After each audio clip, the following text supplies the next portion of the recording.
សម្បត្តិរែងស្លុតអរាអូនហៅភ្ញៀវការសាងជីវិតថ្មីបងជាយុទ្ធជនការពារទឹកដីខានមកការស្រីជាភ្ញៀវកិត្តិយសសែនអាឡ័យថ្ងៃ12កក្កដាមេបាញ់ជាការចុចហៅចំឈ្មោះបងជាយុទ្ធជនធ្លាប់មានចិត្តស្មោះកាត់ក្តីស្រណោះខានមកការស្រីអាណិតស្រឡាញ់នៅពេញបេះដូងស្ទើររលែងទ្រូងដោយនឹកអាឡ័យ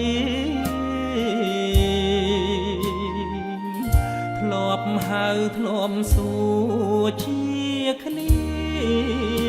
រាល់ថ្ងៃមិនគួរនិស័យ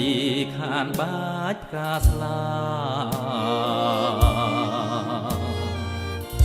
បងជូនប្អូនពីសមរភូមិទុកដូចភ្ញៀវរួមបានចងហាត់ថាចាំស្រុកសានត្រានយើងជួបមុខគ្នាបើបានបុត្រមា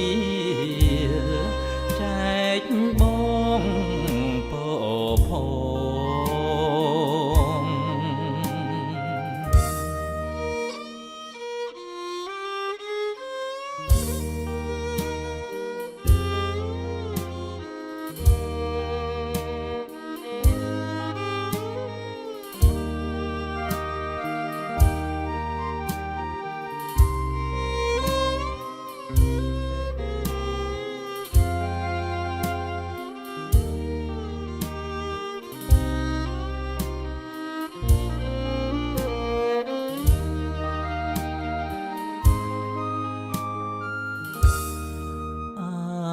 ណិត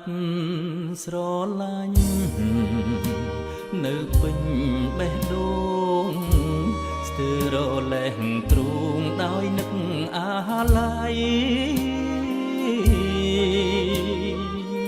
ធ្លាប់ហៅធ្លាប់សួរជាគ្នារាល់ថ្ងៃមិនគួរនិស័យខានបាច់ផ្កាស្លាបងជូនប្អូនពីសមរភូមិទុកដូចភ្ញៀវរួមបានចងហាត់ថាចាំស្រុកសានត្រានយើងជួបមុខគ្នាបើបានបុត្រមាន